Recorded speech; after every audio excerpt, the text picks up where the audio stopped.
Can Hyperliquid justify its valuation in the face of a Coinbase and Robinhood perp exchange that targets the wealthiest retail degens in the world, Americans? Hi, everyone. Welcome to Unchained, your no-hype resource for all things crypto. I'm your host, Laura Shin. June 14th was a special day for crypto. And no, we're not talking about Donald Trump's birthday. We're talking about ours. On June 14th, 2016, Unchained, the podcast, officially published its first ever episode. 9 years and close to 900 episodes later, we're still here. And just like crypto, we're not going anywhere anytime soon. With the launch of shows like The Chopping Block and Bits and Bips, and some other shows in the works, there's more coming around the corner. Here's to many more years being your no-hype resource for all things crypto. Do you want your crypto takes featured on Unchained? Drop your thoughts on the podcast. Today we have a listener comment responding to the latest stablecoins episode with Vicky Fu. On YouTube, Permuweave wrote, Circle is going to be one of the greatest short opportunities of 2025 once it tops. This is an IPO tale as old as time. The market starts by massively overhyping, and then the thing sells off until it's massively underhyped for an earnest attempt at fair price discovery. If you want your comment featured, write a review of the podcast overall, or leave a comment on our video on YouTube, Farcaster, or X. This is the June 17th, 2025 episode of Unchained. Crypto moves fast. It's why Bitwise launched the weekly CIO Memo, a jargon-free summary of what's moving crypto markets, written by one of the best in the business, CIO Matt Hogan. Get up to speed in 5 minutes or less. Check it out at bitwiseinvestments.com/CIO Memo. Carefully consider the extreme risks associated with crypto before investing. One early Bitcoiner sold 30,000 BTC too soon, missing out on over $1 billion. Don't want to make the same mistake? With Xapo Bank, eligible members can get instant cash without selling their Bitcoin. Check out xapobank.com/unchained for more. Today's topic is Hyperliquid. Here to discuss are Arthur Hayes, CIO of Maelstrom, and Hanson Birringer, Head of U.S. Sales at Flowdesk. Welcome, Arthur and Hanson. Thanks for having us. Thanks to see you. So Hyperliquid has been a DeFi/L1 juggernaut ever since its airdrop in November. The decentralized perpetual swap exchange now ranks 8th of all Bitcoin futures exchanges, according to CoinGlass. And it's been lauded for having one of the only good airdrops in recent memory, and the price has actually been going up since then. It was done in a true fair launch style, so it's gotten praise for that. And then it was the center of attention when the pseudonymous trader James Wynn became the main character on the timeline, and I think longed Bitcoin up to $100 million, but then lost it all, ended up $13 million in the hole. And on top of that, the founder, Jeff Yan, has ended up in a tweeting and subtweeting war, I think, with CZ of Binance. And at the moment, we're also seeing that at least Binance and Bybit are backing new DEXes. And I don't know, maybe it seems that they're trying to take on Hyperliquid. So I actually want to start by asking Arthur, since you were the creator or one of the creators of perpetuals, I'd love to hear what your thoughts have been as you've been watching Hyperliquid's rise. So I think the narrative that DEXes are going to take over the world has been something that we've been on the lookout for a very long time. And I think the first real perp DEX that caught everybody's attention was DYDX back in, it was like 2020, 2021. And I remember at the time, I think BitMEX Ventures had a chance to invest in it. We didn't, but probably a bad call at the time. But I think the DYDX price chart, if you take a look, it went up to something like $28 billion FDV, which is a massive number at the time, given like their trading volumes were pale in comparison, even at their height, to what Hyperliquid is doing today. But it just shows that the market understands that the future of perps trading is probably going to be on a decentralized platform. Now, the question is how long that takes. I don't think that's anytime soon. None of these platforms are easy, Hyperliquid included. Maybe, Hanson can elaborate on this, but like when I talk to my friends at DeFi hedge fund trading shops, are like, it's a fucking mess, right? What is this code? How does it work? We can't really get good, a handle on it. And then some people just say, fuck it, I'm trading on it. And some people say, I just can't handle these sort of execution and connectivity risks with Hyperliquid. But that being all said, the liquidity is there, the volumes are there. It is still quite difficult for an average retail user to use it, but they have probably, something like 20 or 30,000 active traders, which make them $1 billion in fees every year. So it goes to show there's very few people in crypto that generate literally all of the revenue for everyone. And I know that for a fact, given my ownership of BitMEX and so the distribution of how much money we make and from whom it fits, that there's 10 to 50,000 people that literally pay the bills for the entire ecosystem from a trading perspective, and we're seeing that with Hyperliquid. So again, it's very exciting. I think the narrative fits. They've done a very, very good job in execution on not having any VC overhang, doing a fair launch, and then buying back, literally using, I think 95% of the revenue goes into a hype buyback. So they're doing all the right things, and which is why the token has been the best performing, probably new launch of this cycle. Hanson, what have you been thinking? Yeah, no, I think as a global trading firm in crypto, we obviously kind of I think saw the potential of Hyperliquid. Pre TGE is just a market maker in this space and started to take a look and play around and kind of get active in the ecosystem. Post TGE though, it's taken on I think a completely new narrative both in the broader ecosystem and industry, but also from like a client interest perspective. We're seeing a lot of hedge funds and institutions looking to get exposure, kind of echoing what Arthur was saying, not really maybe knowing how, or their custodian setup doesn't enable them to.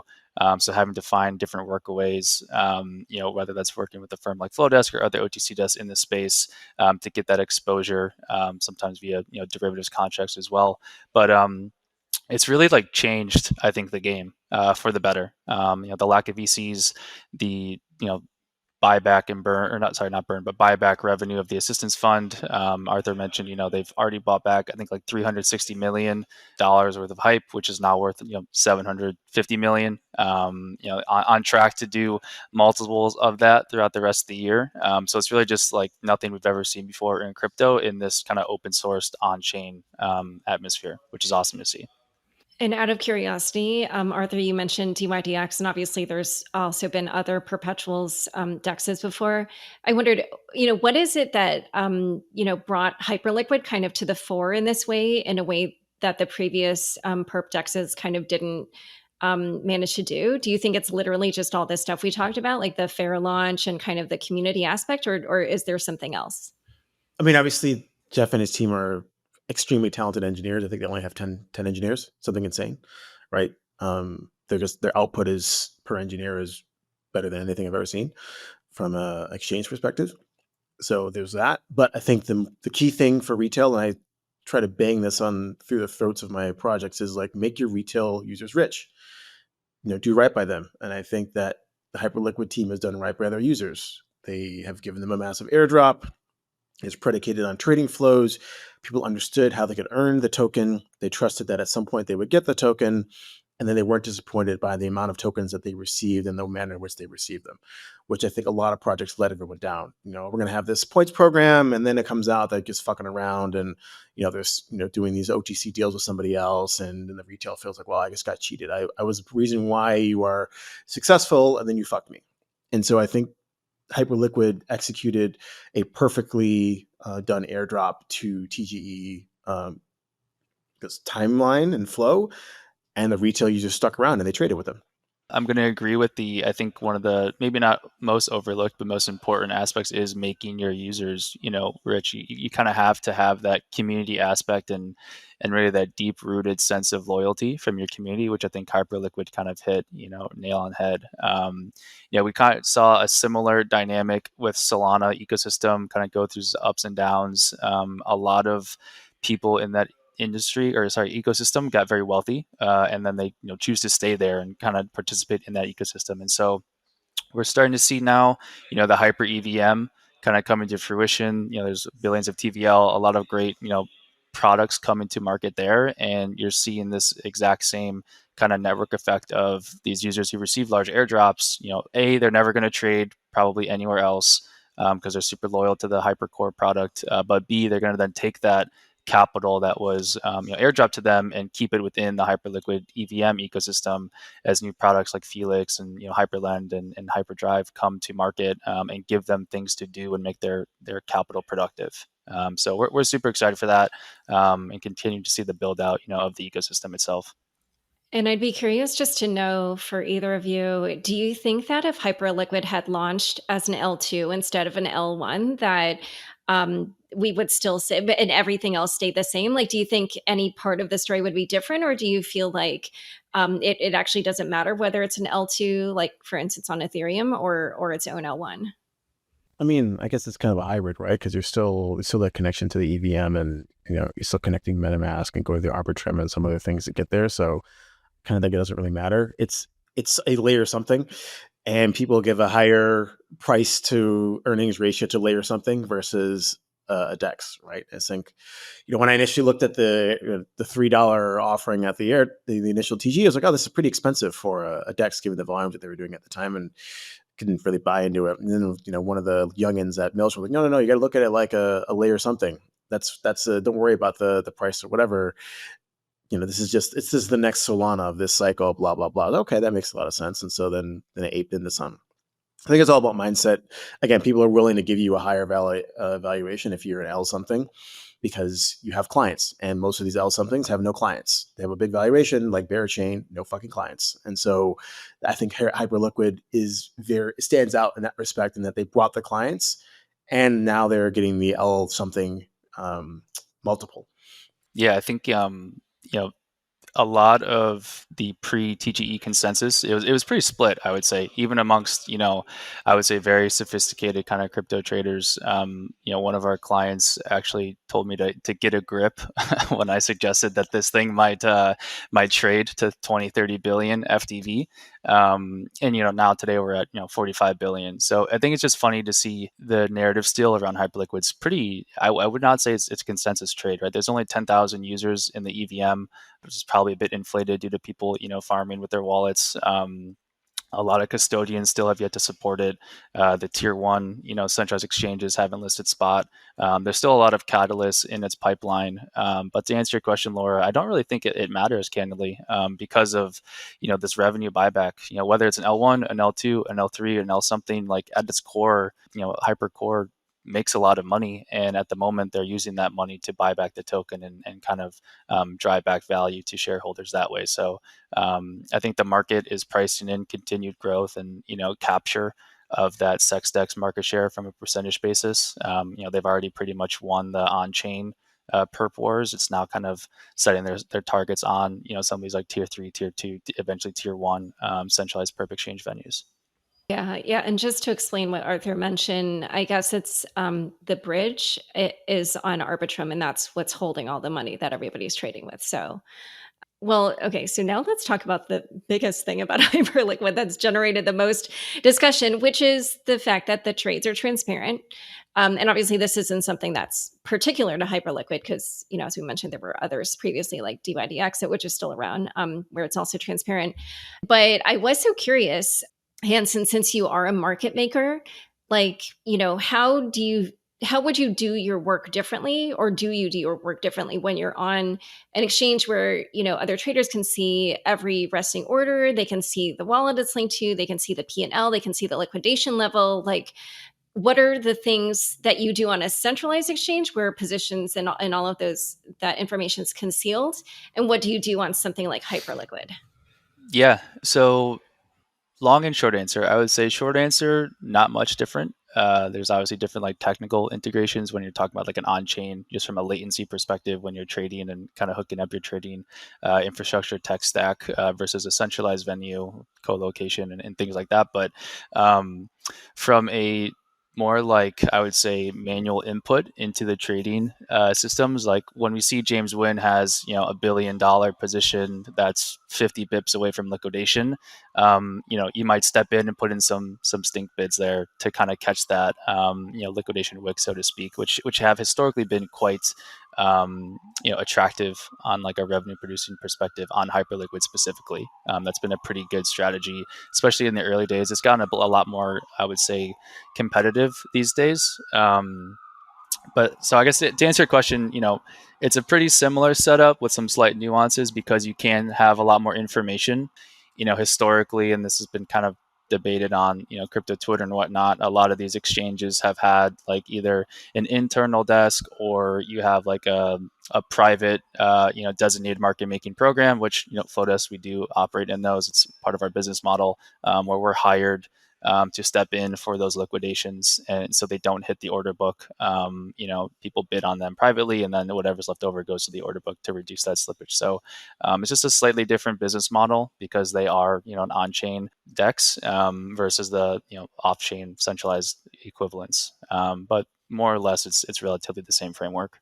Oh, so actually the transparency doesn't, like, you don't, just all this discussion about like how it's a disadvantage or whatever, you actually aren't trying to, for instance, like avoid being hunted or something like that. So for what we do as a firm, we don't take directional exposure. So we're never going to be punting $1 billion of delta as a market maker. We actually, that information is valuable to firms like us. You can definitely, like, when you see a big trade like that, come into the order books, you might widen out, for example. But I don't think that's necessarily like a predatory act. I think people are using and continue to still use Hyperliquid for many different reasons, and this ethos of it's all transparent, it's on chain. That's why a lot of people get into crypto to begin with. So I think it's definitely a net positive for the space to have this type of product exist. And Arthur, have you been trading on Hyperliquid? And if so, like, are you changing how you're trading there because of the transparency or not? No, I don't trade on Hyperliquid. Oh, Or what about to other? be honest, I don't trade anywhere really. I just trade OTC. I'm a Flowdesk client, happy client. But yeah, I do all my trading over the counter. Oh, of course, that makes sense. That makes sense because you're a whale. Okay. You're one of the few 10,000 or whatever that's keeping the industry afloat. They Okay. kept me afloat. So Well, so I'd like to zoom out more and talk about this transparency aspect because, during this whole James Wynn saga, I guess, he put in initially $20 million.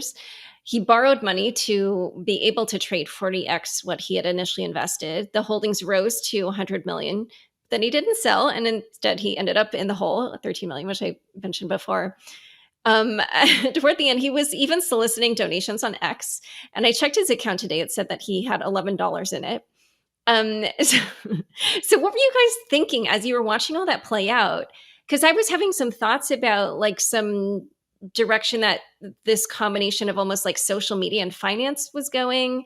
But I don't know, like, is that too, I don't know. Like what I'm trying to look for is kind of like a cultural commentary about what this says about what the future is that crypto could be building. I mean, I think he farmed the airdrop. I don't think he took $1 billion of delta on Bitcoin, just because if that was what you were doing, you wouldn't be doing it like that and posting it on social media, letting everybody know here's where you can hunt me and destroy my position. Like, I'm sorry, I think it's just a farm. Very, very well executed one. I'm sure he's gonna get a fuck ton of hype tokens. I'm sure he probably didn't lose money. He probably has another account that's either on another exchange, or he split it off a bunch of different wallets on Hyperliquid, and he's delta neutral, and maybe he lost a little bit on trading fees, but he thinks he's going to make it all back on the amount of hype tokens he gets in the upcoming airdrop. Yeah, I don't know. It's a hard one. I can see both sides of the coin. So, like, it's really hard to fathom somebody just degenerously gambling $100 million, up and down. So that a lot of people then agree with Arthur that, like, hey, he was just farming, he's offsetting positions, he's delta neutral, or he's kind of trying to like get capital in and out of an order book somehow. I don't have a strong view one way or the other. I think there is, some other social element here of he probably got huge ego tripping, was like in the, he was the main character of crypto Twitter for that week and a half period. And just kind of, I think a lot of people in the space have been in that situation where you're like over trading and kind of going off tilt, but like he took it to the extreme. I guess to answer your question about like the social phenomenon, I think we'll see more of this. I don't think this was the last, leaderboard style trader kind of going off the deep end. Because everything is so public, you definitely get like this elevated, sense of importance when you are like the number one leaderboard.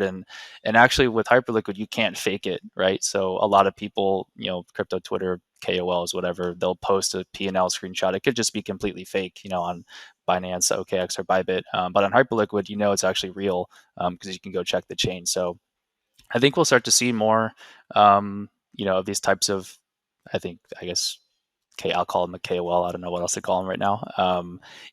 Using Hyperliquid to promote their, trading group or kind of just trading strategies, and the vaults haven't really taken off, but I do think that's going to start to take off. I think the team is coming out with some new improvements and tweaks to the vault product within Hyperliquid's UI. And off the back of that, I would assume that we'll start to see more capital flow to those from like leading traders on the leaderboard, kind of managing other people's capital through those products. Yeah, I saw a lot of people saying that they thought it was his way of promoting his moon pig thing. So that was one theory. But in terms of what you said about how you can't fake it, I don't know if you guys saw Andrew Tate posted his Hyperliquid referral link and said he was up 138%, and someone found his address, found he had actually lost $600,000, so he deleted his tweet, which I thought was Yeah. hilarious. I think, that's the one thing you don't want to bet against is on-chain sleuths in the crypto. Yeah. They'll always find you, find what's actually going on, which is great, right? That's the whole, transparency of blockchain, which it powers. Yeah. So I did also want to ask, just do you think it's a different type of trader that's trading on these decentralized perps exchanges? Or do you think everybody's trading everywhere? Or yeah, just so actually out of curiosity. So Arthur, when you said it's like the same 10,000 people that are making up the majority of the trades, but then you were saying, oh, well, you're not actually trading on any of these venues. So what size of whale, if that's a way to think about it, are in that active group? I'm just curious to understand, is this a different group that's on this kind of platform or not? So, I mean, I would say there's probably, let's call it 100,000 traders in all the world who literally pay for 80 to 90% of all revenue at all sexes and DEXes. And maybe they're just directional traders, your South Korean punter. Maybe they're arbitrage guys. Maybe there's some high frequency shops, all these types of things. But there's very few people in crypto who spend enough money to basically pay the bills for the entire ecosystem. Especially when you talk about derivatives. I'm not talking about spot and all other stuff. So when it comes to Hyperliquid and you look at their active addresses trading and it's something in like 20 to 30,000, that tracks. Because if you are in a location where you can't trade on a centralized exchange for whatever reason, Hyperliquid's where you're going.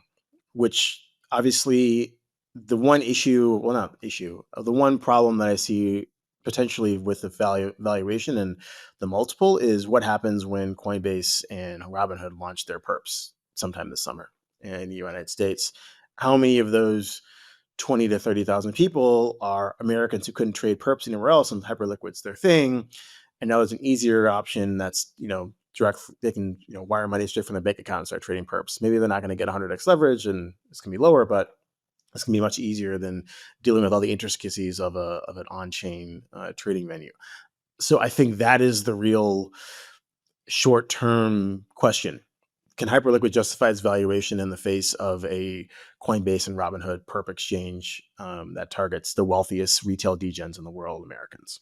I don't know the answer to that question. We'll find out. Yeah, although I could see it being some kind of Venn diagram where there's the circle of people who just prefer to have a no KYC DEX, and then the circle of people who, for ease of use, they don't mind doing KYC. And there's probably some overlap of people who, are kind of in both categories, but maybe, whoever. Sure, for sure. I'm not Coinbase saying that picks off Hyperliquid is not going to yeah. make money. The question is, do you pay 100 times earnings or 200 times earnings? Right? It's a multiple thing, right? And so you can still make Hyperliquid can still double revenue, but the valuation drops by half. You've made no money on the token. So that's as a trader, that's what I care about. I don't give a fuck about the actual resorts. What are you going to pay me for the future? And how did that future change based on new information? That's what I'm trading. I think Coinbase announced that, at their summit this past week. I guess my initial take on it is probably a bit more positive than other people's reactions. I think that maybe Hyperliquid's percentage of the pie gets smaller, but I think the pie overall gets much, much bigger over the next, 5, 10, 20, 30 years. Hyperliquid has a benefit of not needing users to trade via them directly on the UI. They have their builder codes. They have HIP3 coming out. They have a lot of, I would say, untapped potential of just being that liquidity layer for a lot of other applications in the world as perps grow their market share as a financial instrument, bleeding into TradFi's dominance from options. I think it's a very, very short-term possibility that we're going to see like tokenized perps trading on different tokenized equities trading on Hyperliquid front ends. Unit protocol that's just kind of doing the canonical spot assets for the Hyperliquid protocol itself. Was messing around in testnet, some sleuths found that out on Twitter last week for doing ES and NQ perps with 20x leverage. That is something that the Hyperliquid core team doesn't need to build themselves. They just kind of build this like tech stack for other people to plug into and grow the total addressable market, which is super exciting because I think a lot of people in crypto got into it to have this 24/7 style trading. They want to be able to trade anything on chain permissionlessly. It's just a different type of user. I definitely agree with Arthur that you will have some drop off of traders who just prefer to wire their Coinbase or Robinhood account and trade there and have it all with everything else they're doing, maybe just from like a tax reconciliation accounting perspective. But I think the net added new user of perpetuals as an asset class growing with this kind of stamp of approval from firms like that and bringing it to the US under proper regulations just means the pie is going to get much bigger. So if their percentage grows smaller, I still think their revenues can grow. Yeah, totally agree. It definitely feels like this whole area is just about to explode. I did want to ask also about Jeff's long post. Well, he has two actually on X, talking about transparency. And his first one said, very strongly, like transparency results in better execution for whales compared to on private venues. And the comparison he made was ETFs. He was saying like even leverage ETFs that have to be rebalanced daily, they choose to do so in the closing auction of exchanges. And he argued their positions are known, the trading strategy is known, which he said isn't the case for whales and Hyperliquid because they can trade however they want. And these ETFs do so at a very predictable time, whereas whales, they can trade at any time. But he's saying, ETF managers still opt for these more transparent auctions. And he said, number one, a transparent venue does not lead to more front running than private venues. Rather, traders with consistently negative short-term markouts benefit by broadcasting their auto-corrected flow directly to the market. And number two, liquidations and stops are not hunted on transparent venues more than on private venues. Attempts to push the price on a transparent venue are met with counterparties more confident to take the mean reversion trade. If a trader wants to trade massive size, one of the best things to do is tell the world beforehand. So what do you think? Do you agree or did you disagree with his position? I have no fucking idea. I mean, I think Caroline Ellison will might disagree with the broadcasting your size beforehand leads to better results. Because she ultimately destroyed the exchange by telling CD to hit her at $22. So yeah. I'm not sure that empirically bears out. Yeah, it's a hard question because I don't think any two situations will be alike. I guess go into the ETF. So Flowdesk, we're one of the liquidity providers for Grayscale. I could say that we're in like the SEC filing docs. So we've been, how those trades have worked is Grayscale gets a trade from one of the APs. They have a redemption or creation of GBTC, for example. They'll go out to their liquidity providers, Flowdesk being one of them, and get a bid going into the XPX print, which is basically like 4 p.m. Eastern across a syndication. It's an unknown formula, but basically like volume weighted across like 6 different U.S. exchanges. So we'll know on any given day, hey, we have to go buy or sell, let's call it 500 Bitcoin going into that print. So there definitely is, I would say, a positive of that order being public. into the close of like everyone knows that ETFs are rebalancing. BlackRock does 3 to 4 p.m. Grayscale does 4 p.m. on the dot. A lot of trading happens in that final 60 seconds, call it. And so people who are looking to buy or sell will typically get active into that print. So I think that is a positive thing. I think a negative thing of like James Wynn example or James Wynn's situation, for example, would be his liquidation levels being broadcasted publicly and someone trying to go hunt it. I think also the caveat is it's very difficult to move Bitcoin like 3 to 4%. Like it's like you'd have to have a lot of capital to do that, and it can't just be on Hyperliquid, right? You have to move the entire global market, and I think Bitcoin's just too big of an asset right now for any one person to do that. I think obviously it's a bit rich coming from him, given what happened with the jelly issue, which was, some illiquid shitcoin that he decided to list and didn't really have the proper margin policies against it. And so, yeah, maybe that transparency wasn't really appreciated in that situation. But Right. if you have the assets like Bitcoin, of course, you're not going to be able to push the price, a few percent just because you saw liquidation level. Right. Agreed. Yeah, I think the jelly situation with HLP was, I think, a lot of lessons learned for both users of the protocol, depositors into HLP, and the team, changing the kind of standardization and kind of different metrics that HLP can take over and different levels of leverage on the platform itself too. Yeah, that is so true. I definitely agree that that particular incident, you could tell that they definitely probably were going to change how they did things going forward. Okay, so in a moment we're going to talk more about that, but first a quick word from the sponsors who make this show possible. Hi, I'm Matt Hogan, CIO of crypto asset manager Bitwise. Look, crypto can be confusing. There's so much noise and the space changes so quickly. That's why, every week, I write a 5-minute memo on the biggest stories impacting crypto, in plain English. Why is Bitcoin up or down? What are people missing? Where should investors look next? Get the lowdown every week.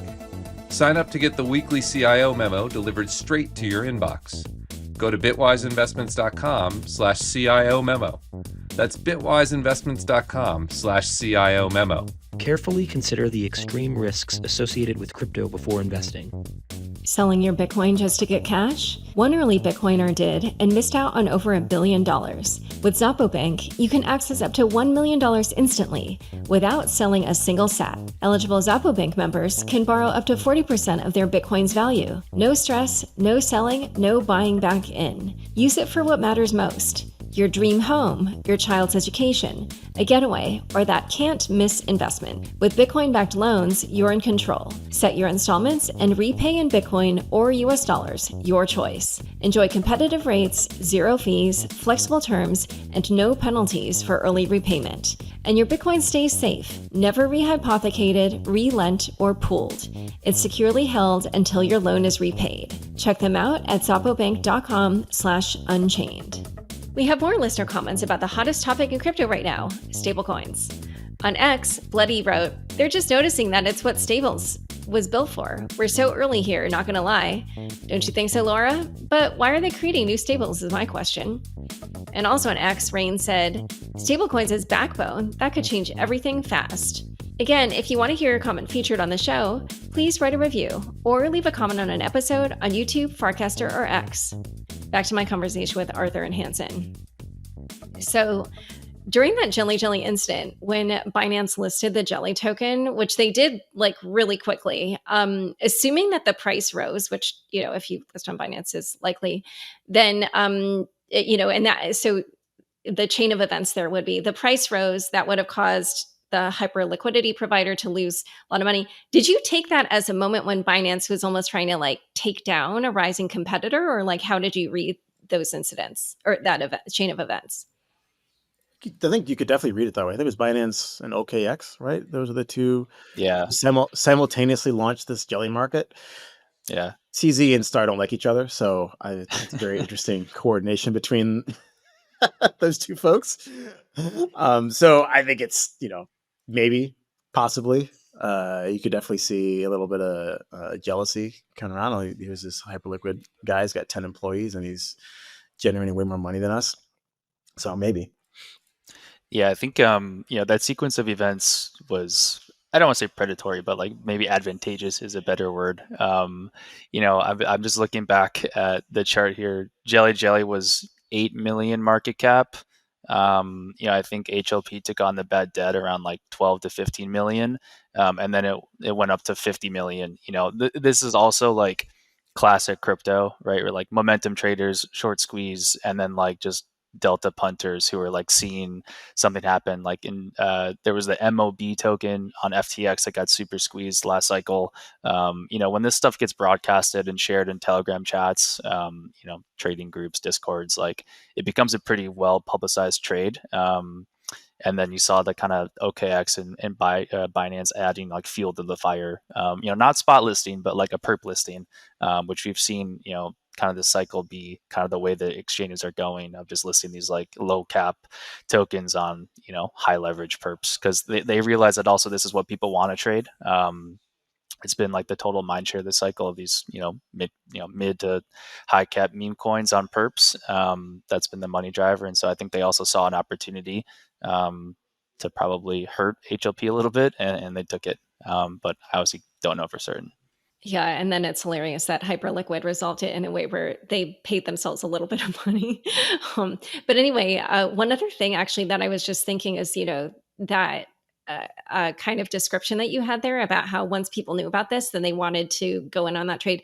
Like just earlier for the discussion around where kind of SocialFi is going, it does feel like, like that whole thing with the LA Vape cabal, kind of around like the Libra token and all that. And I never listened to one of their streams, but apparently on there, because Tarun Chitra was listening to one and talking about it on the shopping block, and he was saying like, oh, like on there, they're literally bragging like, oh, I lost 100K, I lost, whatever.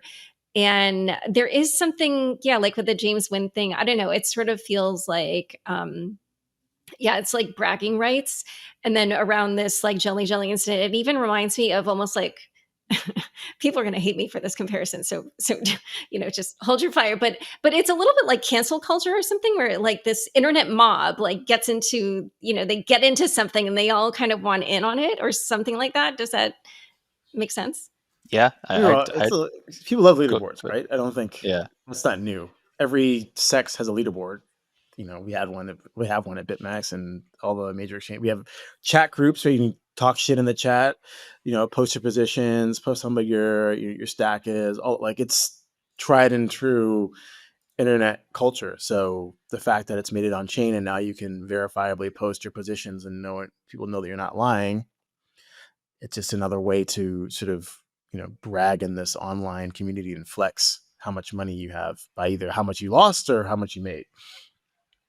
Yeah, I think the social trading, copy trading phenomenon has been totally accelerated through the use of like Telegram trading bots. Right, this cycle are a huge thing. A lot of PvP trade is an example. It's one of the larger, I would say, protocols built on top of Hyperliquid. You can trade trade perps from a Telegram bot, on your phone or at your desk, and they have social trading, right? So you can see when your friends are buying or longing or getting liquidated.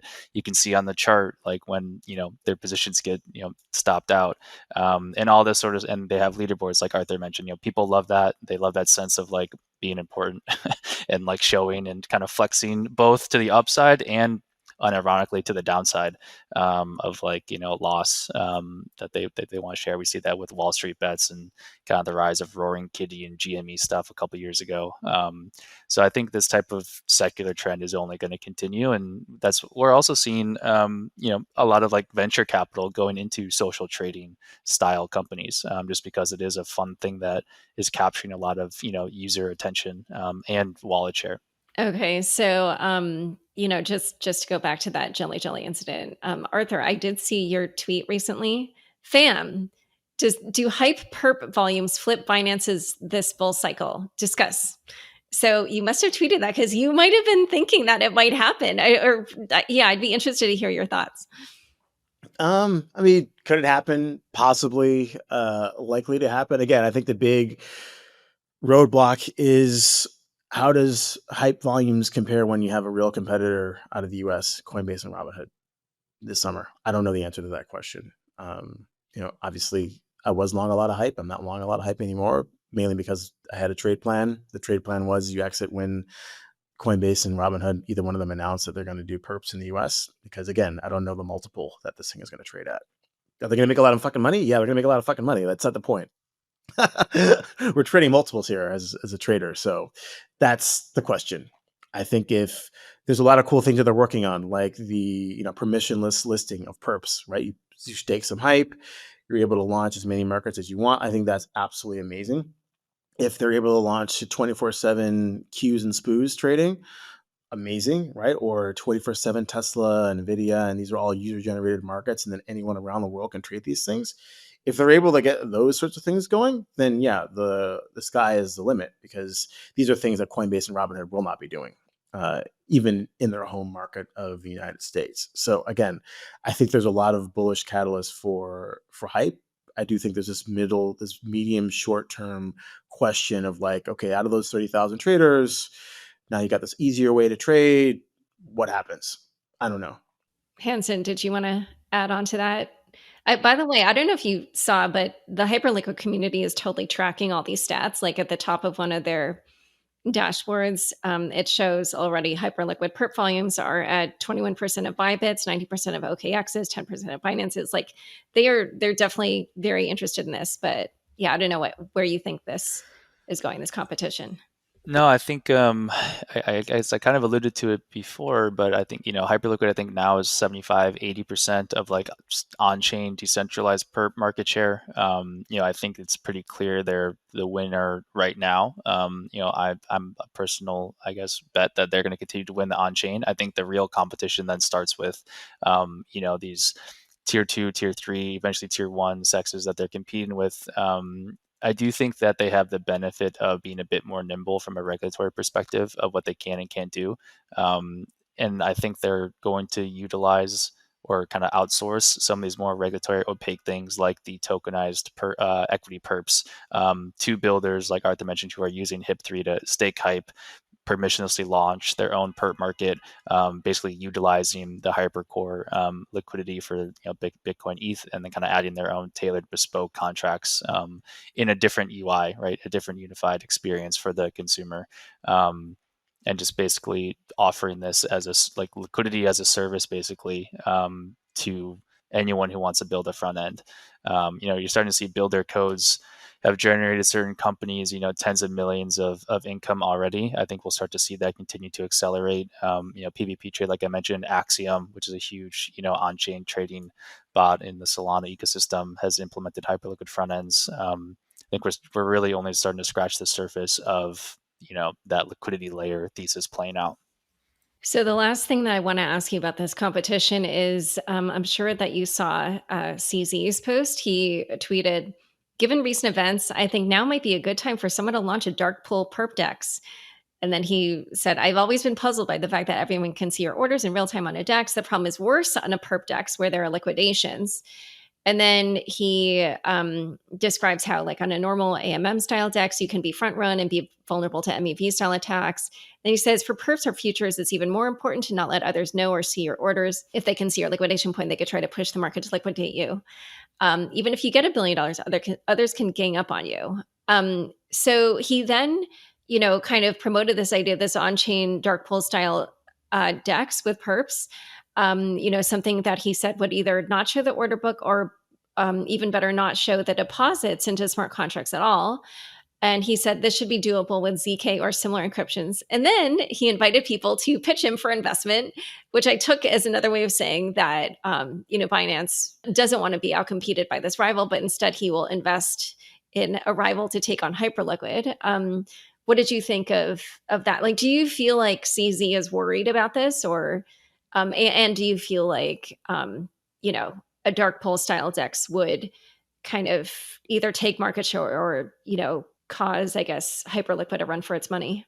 I mean, things change very quickly in the perp DEX game. I know from very visceral experience. So CZ should definitely be afraid. I'm sure he is, to the extent that if these guys with 10 people have 10% of his, I don't know if trading volume or OI, I'm not really sure which statistic they're 10% of, but have already, beat up on, very good exchanges like OKX and coming up on Bybit. So it makes sense. Whether or not a ZK enabled dark venue was really going to be the thing, I don't know, because at that point, why not just go right back to trade on the SEX? Because without the transparency, why go through all these other hand wavy things to reduce your ability to understand what's actually going on the platform? That's the whole point of the decentralized platform, is you can verify that it is what they say it is. The money's there. You're trading against a real address versus go back on a SEX and maybe you're trading against the internal market making desk who's got faster latency. You're doing other funny things in the background. Again, you have a black box. Why complicate it with ZK and there's all those other bullshit? Just go back to trading on the SEX if that's what you really want. Well, yeah, but this might be for people who don't want to do KYC. Maybe. I don't know. Yeah, Hanson, do you also think it's not? I agree with Arthur. I think, I think a bigger point here is I think people in crypto don't actually care about decentralization and privacy. It's like a pretty small subset of people. What they do care about is like a permissionless experience that's like good. And I think Hyperliquid provides that for this type of user in the market we're talking about. Someone who wants to log in, whether on their phone or on a desktop, anywhere in the world basically, and trade Bitcoin on leverage. That's who you're targeting, and that's who they're targeting. And I think that person is caring about A, how easy is it to get money to this platform to do what I want to do, and then B, like not even really execution, but like just experience and like community around that product is more important. And so I think that CZ and kind of these other centralized exchanges are definitely maybe a little scared or just aware of Hyperliquid. If they're not, I don't think they're doing their job. Like Arthur mentioned, this space is very competitive, right? Even one or a little over 1% of market share is like 9 figures of revenue a year. It's a very lucrative business, exchanges and perpetual trading specifically. And so you're going to start to see more competition. We see a lot of perp DEXes get funded, almost every day in this space. And the reason is the TAM is just so big. But more importantly, like I do think there is an argument to be made that these exchanges should actually probably be buying hype to hedge their business over time. And that could be like by listing spot hype and then just taking the fees in kind and not selling it. I think that's a good strategy that more exchanges should be starting to think about in a pretty serious way. And by that you mean just themselves enjoying the rise in the price of hype, or It's not. I guess it's more so like you're naturally accruing equity in one of your fastest growing competitors, right? I I think see. in the early days of Binance, people who accumulated BNB because they saw the rise, they're probably A, pretty happy because of the price exposure, but B, it's not direct equity rights to Binance itself, but it's a pretty good proxy to their success in the space. So I think we'll in 5 years from now, I think we'll probably see a similar hindsight bias of, oh, I should have as an exchange started to accumulate or at least participate with hype, just because it is the fastest horse right now in that category. Okay. Okay. I did want to ask about some of the concerns about Hyperliquid. The main one that I see people talk about a lot is the security issue. And there's, as far as I understand, two single points of failure. So for if either of these is compromised, then that's $2 billion of money in Hyperliquid that can be taken without Hyperliquid being able to stop the hackers. So one is the validating software, and the other is the bridge, which has a 304 multi-sig on Arbitrum on it. And that's, as we talked about, the smart contracts that holds all the funds. So are either of you concerned about these risks? And on top of that, I guess for Hanson, like how do you factor that in or think about it when you're trading on there? Yes, concerned. Does it keep me up at night? No. I think, right, as a crypto native firm, we're comfortable using DeFi protocols and platforms. If you're not, it's kind of like, why are you here? Not to be like rude, but like I think as a firm, we're like very comfortable operating on chain. We do a ton of stuff in DeFi. I think worst case scenario, if the Arbitrum bridge did get hacked, it's centralized enough to where I think they would freeze the funds, and Circle would step in to freeze the USDC for $2 billion if it gets exploited. Again, like I'm not a security expert, so this also isn't my domain of expertise. And so I am definitely placing a little bit of like faith and trust in the team that they've done their due diligence and work, which so far has proven to be a pretty good stance to take, given their success and track record. Arthur, is that something that concerns you? Nah. I mean, again, Maelstrom's a DeFi shitcoin house. Like, if I was concerned about this shit, like Hyperliquid is probably on the better end of the spectrum of some of the dog shit that Yeah, I I participate would on. agree. So, like, I'm not worried. Yeah, I think it's Wow. yeah, we see some firms in this space like getting their exposure through venues like KuCoin or some other venue. Like I would maybe prefer Hyperliquid exposure versus some of these offshore exchanges, purely because I can also like see where my funds are on chain, right? It's the kind of going back to our other conversation about like why use a ZK rollup DEX, just use a SEX at that point. Because the whole reason you're kind of operating on chain is you can actually see where the funds or proof of reserve, so to speak, are actually there. Okay. Yeah. That's interesting. I guess. I guess it goes back to what you're saying. People don't necessarily care about decentralization, but I do No one think cares. certain If they people cared about do. decentralization, they wouldn't own BNB, right? Oh, the BNB has this chain that you trade financial. It's fucking CZ's computer. No one, and I'm not to bash CZ, right? He knows exactly what he's doing. Oh, they say they want decentralization. No, they just run a really, really fast, casino, and I can build that. Okay, cool. Let me make a bunch of money. There's BNB, right? Good on him. He's a good businessman. So Yeah, I mean, no I one gives do a think fuck. there's there's different kind of constituencies within crypto. And well, actually, I'd be curious. So, Arthur, you're in Asia, and Hanson and I are in the US. Do you think that like people in Asia care less about decentralization? This is like a hypothesis I have. Do you think that's true, or do you have an opinion on that? I think that people want to invest in decentralization, but don't care what actually happened under the hood.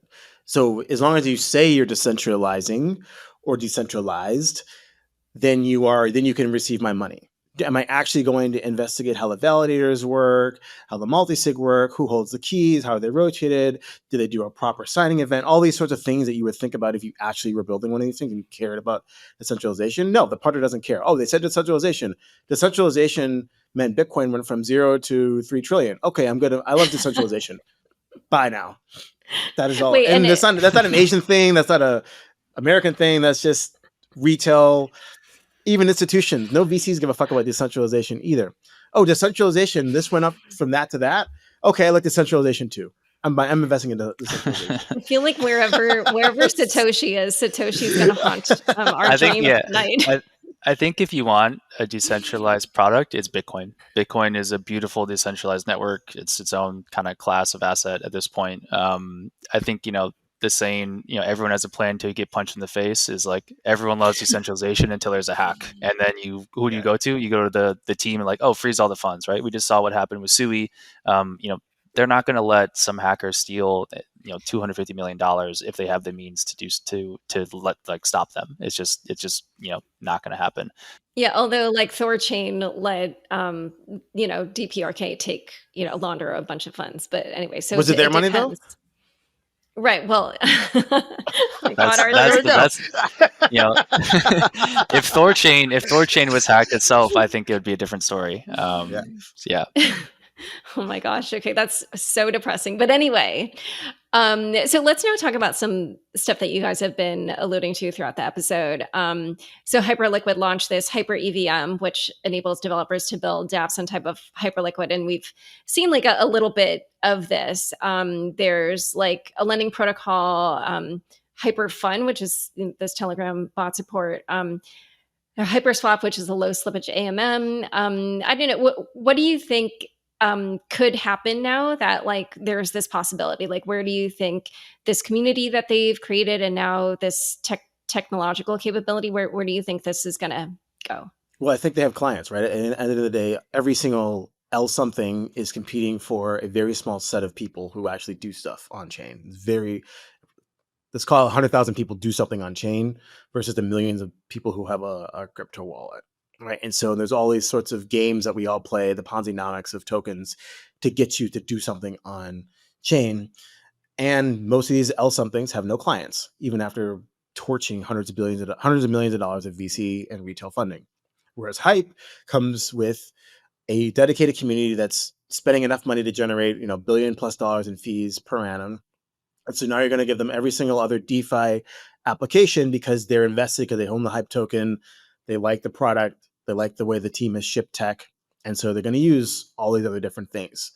So they don't need to be different than a Uniswap or a Curve or whatever. Right? They just need to be on Hyperliquid. Hyperliquid has the clients. The clients are wedded to this platform because they've made a bunch of money and they've got Hype tokens. Therefore, these things do well. So, at Maelstrom, we're looking at some of these projects because, again, they have the clients, which most people don't have. They have to spend all their money to get the clients. Hype comes with that out of the box. So that's why it's exciting. Yeah, I would say Flowdesk. We've also invested in some of these companies in the ecosystem. Back in I think Q3 of even before TGE, and the valuations that they were able to demand was candidly a bit higher than they might have deserved at the point, just because they were like Hyperliquid exposure through like a VC conduit, because there are no VCs for Hyperliquid, and some of these firms couldn't get any beta to crypto's number one product, unless they're just investing in the ecosystem. And we've seen that kind of, I think, come tenfold now, right? With the success of Hype itself, a lot of these projects are raising bigger rounds at higher valuations, also attracting, like Arthur said, like they have the user base, they don't need to go pay for it. It's actually a much different type of equation for like go to market and strategy of user acquisition, because you basically have this like cult of Hyperliquid maxis, who will only trade or kind of use your platform if you're supporting the Hyperliquid ethos, kind of decentralization and like kind of giving back revenue to the users. It's completely flipped, I think, the historical VC game on its head as well. A lot of those projects actually wouldn't take venture dollars. They only did angel rounds because they wanted to like stick to this like no VC Hyperliquid only ethos back last year. And so, on a similar note, we have this HIP3 proposal, which will enable builder deployed perps. And I wondered, assuming that goes through, how do you think that could change Hyperliquid and also the competition amongst these perp DEXes? Like what do you think that future looks like if those are deployed? I mean, that's the holy grail. That's the game. Because at the end of the day, you can say what you want about decentralization, but if Jeff and his team are making decisions on which perp to launch and when and all those sorts of things, then that's not you don't want to be in that space. You want to be like Uniswap. They don't decide what LP pools get listed. They just list because they have a permissionless protocol, and you can, create what you want to create. So if you can do that for perps, and they're not the first ones to try this. If you do it for perps and you have this sort of liquidity mirroring from the Bitcoin and ETH order books, and it works, and the margining rules, work at scale, who knows if that's going to, I'm not really an expert on how they're planning on margining these things or how they plan on separating the risk of any liquid user generated perp taking away from, the HLP position in the Bitcoin book, all these sorts of questions you have to answer. How margining works, I have no idea. But again, if they're able to do it, it's the holy grail. And then they can, defensively say, hey, we are a decentralized program. We don't do fuck all, right? We just build this tech. We don't launch the markets. We don't provide the liquidity. So don't talk to us, right? And we just collect fees. And then we pay them back by buying back the token. If they're able to actually execute on that, they'll be the number one exchange, period. Yeah, I think that's the whole liquidity layer thesis that the team set out, and I think HIP3's in testnet. I think it's coming to mainnet in the next probably month or two, maybe a little bit longer. But then again, it's going to be up to builders in the ecosystem to take advantage of this product that the team has built for them, which I think is a stance they've taken since day one. Right, build this amazing product, focus on like what you're really good at, and then basically like bring all the users to it just because of natural attrition to the best product in the market, and then that's going to bring all the builders, kind of like we've been saying, because you have the clients in the ecosystem. They took the approach of we're going to build the best app and then an ecosystem will just grow around it, versus these other L1s are like we're going to build this chain and ecosystem and then try and bring the apps to it. So it's completely different style playbook, and I personally am super excited for like what the possibilities of HIP3 will enable. I kind of mentioned it before, but Unit Protocol is going to be launching tokenized stocks there pretty shortly. It seems like, just based on testnet activity through their own front end, and that's going to be interesting to see how it plays out, because it's not really competing with Hyperliquid. It's actually just growing to this like pie through builder codes and kind of revenue generation. And out of curiosity, do you feel like HIP3 or builder deployed perps? Do you feel like that will change your business in any way, or or will it just give you more capabilities? Or Um, no, I mean, because we're not an exchange. We just trade on them. Maybe there's a world one day where we have Flowdex or something. I don't know. I think that'd be pretty cool. I think that's a long way off and not really part of our business model at the moment. But HIP3 does enable, right, that kind of conversation. Because if you want to start an exchange today, right, there's a ton of work. Arthur knows better than most people on the planet of doing that in crypto. And if you can just obfuscate all of that and really just basically plug into an existing tech stack, it saves you a ton of time, and you really only have to focus on user acquisition, which is a very hard problem to get, but a much, I think, arguably simpler one than getting all the liquidity. It won't change our business model much. In fact, it'll probably just give us more venues to trade on, which we like as a trading firm.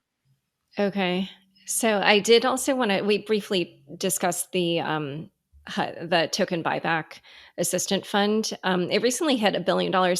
And I saw, so earlier, one of you made a comment that you felt like this was good for the token. But I have seen other commentaries saying that, as the price rises, it may not make sense for the protocol to continually be buying its token at ever higher prices. So I wondered, what you thought of that criticism, and whether or not you thought this style of token buyback program will be I mean, sustainable. if that's your criticism, go look at DYDX, right? They were one of the first out there. They had the same vision as Jeff. Very good team. Obviously it was VC backed and what have you, but only started distributing revenue, a year and a half ago?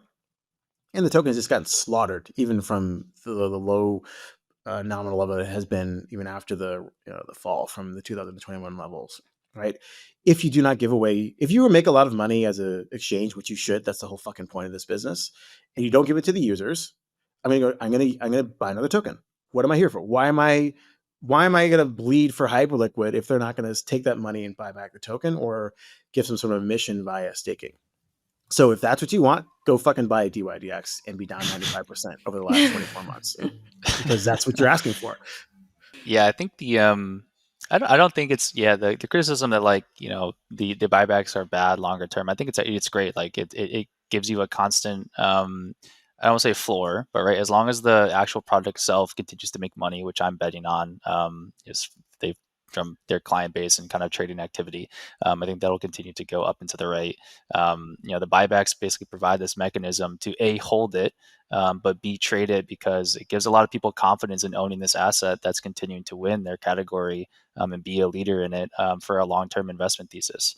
And now that it's fairly liquid, I think there's a lot to be desired still, for Hype Spot itself. I think that'll be fixed over time, and continue, maybe not fixed, but improved over time. And like Arthur mentioned, like you have this community around this token that basically won't trade anywhere else because of the wealth effect they've had, but also be the community around it and kind of future like carrot that's dangled on a stick, right? If you trade here, there's 40% left supply, right? That's earmarked for the community.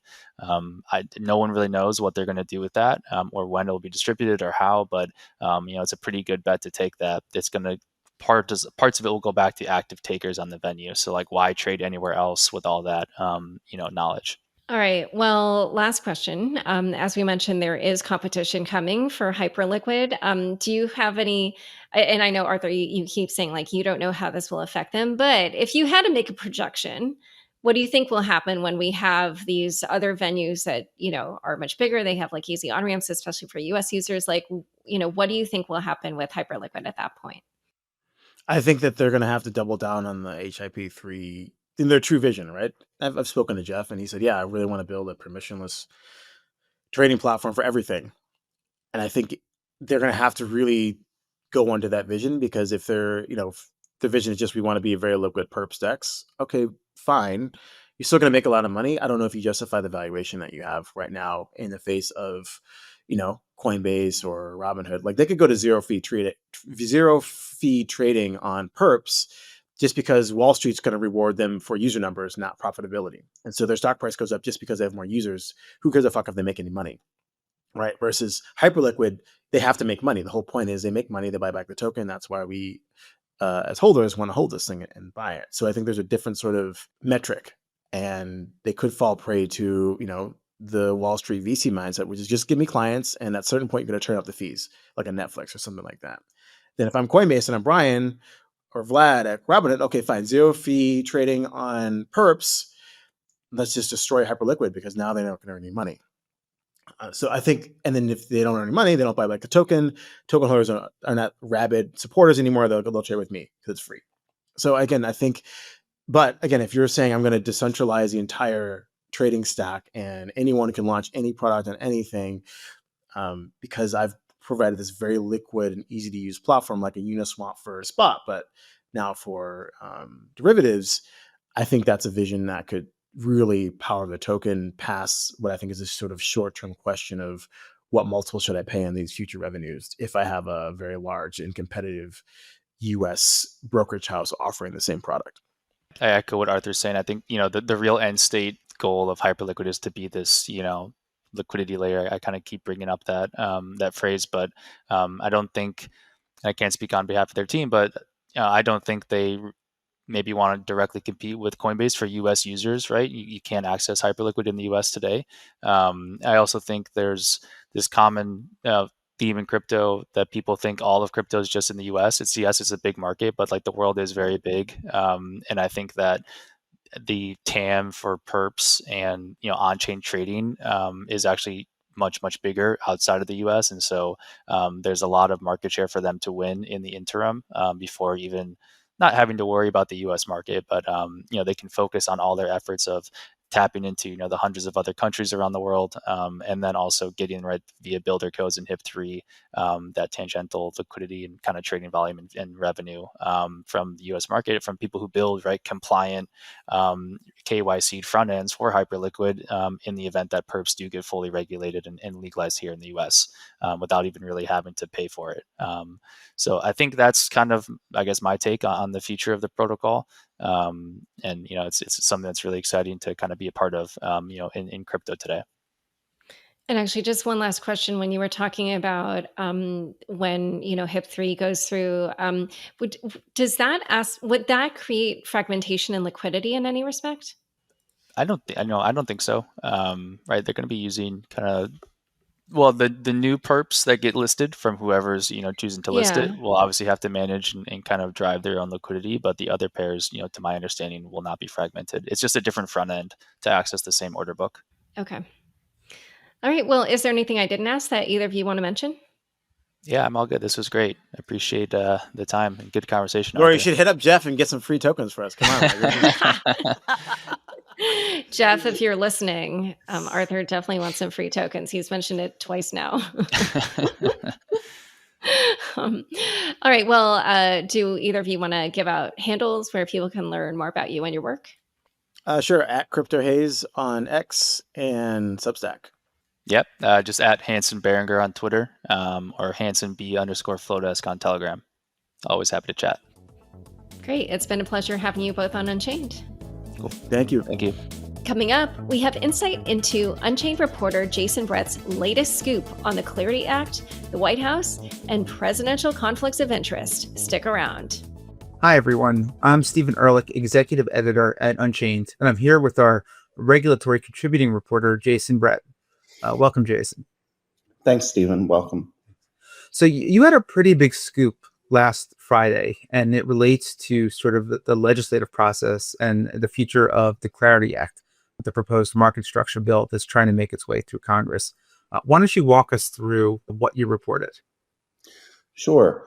So what we learned was the status of the negotiations around the Clarity Act, which is the market structure version of the bill. There's also the ability of trying to regulate stablecoins, and that's going on and getting a lot of the press in the Senate.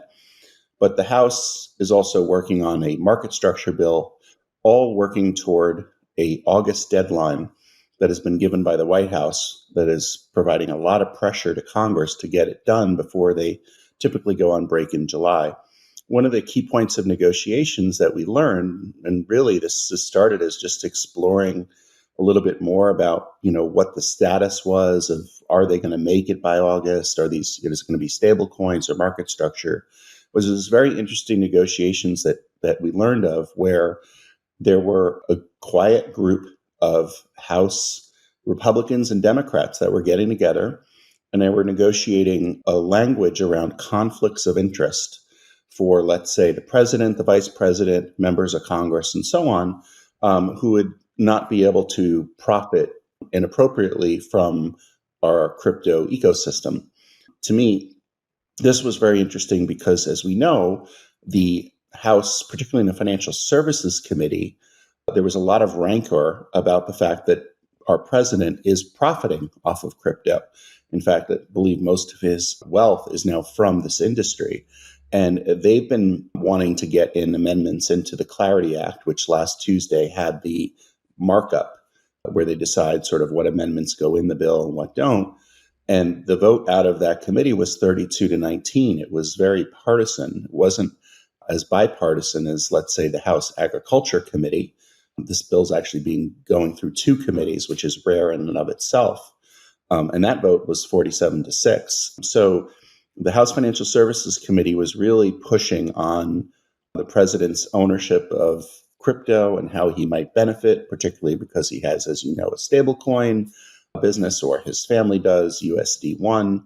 And the idea was, what we learned in the story is that both of these groups, the Republicans and Democrats, behind closed doors, said, hey, let's come up with some language that maybe can solve this issue.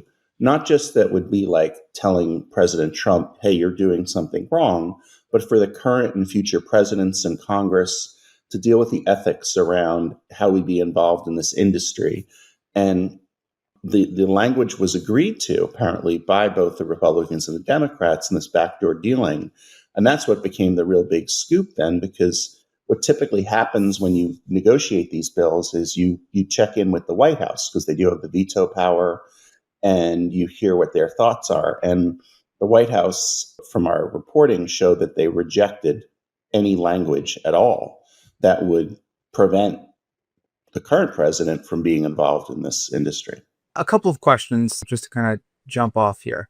What do you know about the precise nature of the language that was negotiated by these different sides? So we don't know and didn't learn of the language itself, although we know it existed. And I think that's because, to one degree or another, the negotiations are still ongoing. So this isn't necessarily over. It was the version of the language we learned that was rejected. We've learned from our reporting that it might be language around campaign finance or donations to campaigns or political fundraisers, and maybe the precedent of making sure we follow campaign finance laws and extend that to crypto. As you know, there was a lot of criticism, Stephen, about the dinner that President Trump held with his coin, the Trump meme coin, and that if you bought enough of his meme coin, you got to go to dinner. And that's, comes close to the constitutional sort of concern about emoluments where, are you allowing people to influence the president via bribery? So to one degree or another, this language was sort of, how do you put it in? And the way it was described from our reporting was, people were looking with this language to find kind of a Venn diagram of how do you stop a president or a congressman from benefiting from crypto with this law, and have that in there that would satisfy the Democrats, but at the same time the Republicans don't want to put in something that's like scolding Donald Trump. So it was described as kind of a Venn diagram of what exactly that language is. And that's really become the major question. And I think what they're still negotiating on now is, before the bill now goes to the floor, like what kind of language would be acceptable to a president to sign that is also okay with Congress. And that's the dilemma right now. I think the real question that I know you tried to answer, and people listening to this will also be curious about is there any language that theoretically would be acceptable to the White House. Again, because of the sensitive nature of these negotiations, it's difficult to know precisely what was in that first compromise. But this is a president through a lot of his, frankly, very blatant profiteering through this industry. I mean, you mentioned before, his net worth is now over $5 billion. More than half of that has come from crypto. Do you think there's anything that would be acceptable to him? Or at some point, I guess what might happen if he says, I don't want any restrictions on my own activities or those of my family when it comes to engaging in crypto-related businesses? I'm not sure there is, at least the way current things lie, unless, because it's not totally clear in the public. There's questions, but it does seem like the president is directly connected. Maybe if they took out language, because the language has talked about the president and his family, if maybe they decided to say, hey, look, the sons can do what they want to do or daughters can do what they want to do, that might be a solution. So I think there's an element of, how you refine it. But the problem is, I think once you get to even saying something like it could be a campaign finance violation, right?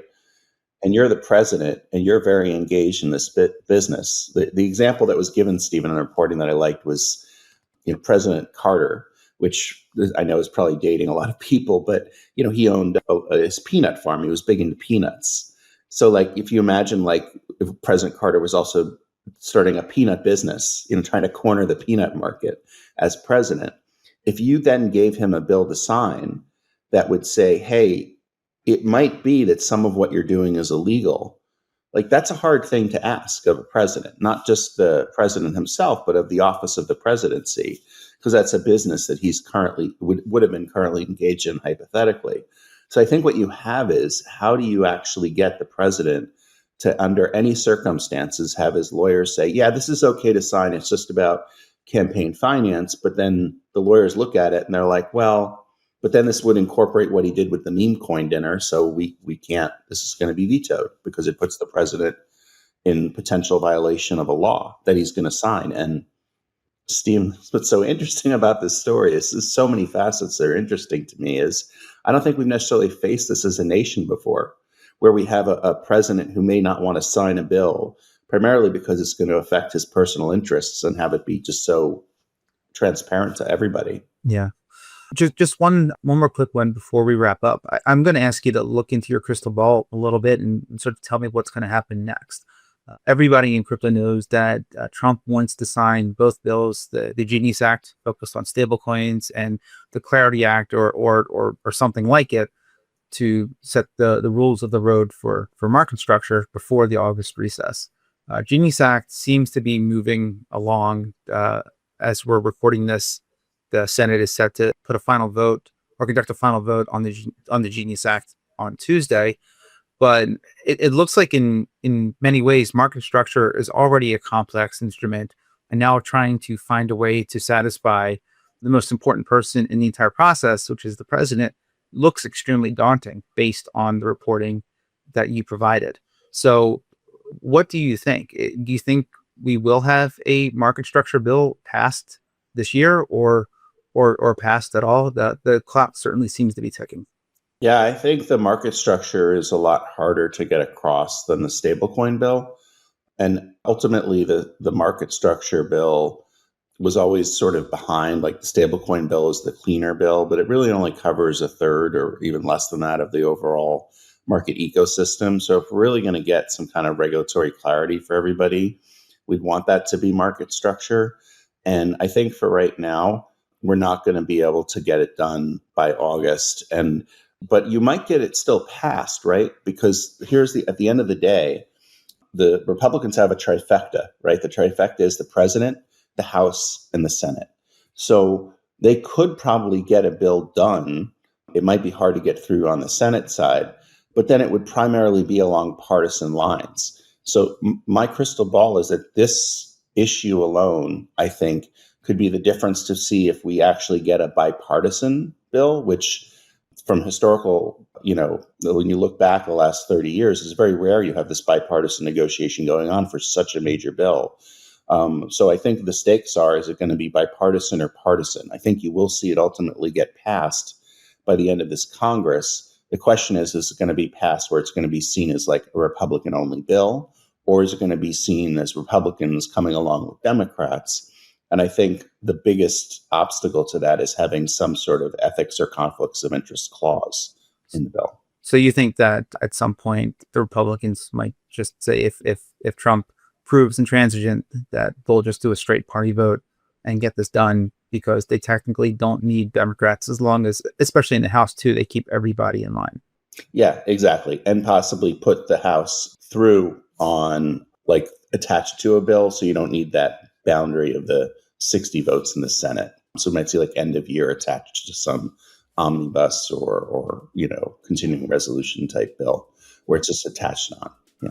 Great. Well, thanks for joining us. Thank you to everybody listening, and please follow Jason on Twitter and unchained.com for more of his great reporting. Thanks, Steve. Thanks so much for joining us today. To learn more about Arthur, Hanson, and Hyperliquid, check out the show notes for this episode. Unchained is produced by me, Laura Shin, with help from Matt Pilchard, Juan Iranovich, Pamela Jemdar, and Marco Correa. Thanks for listening.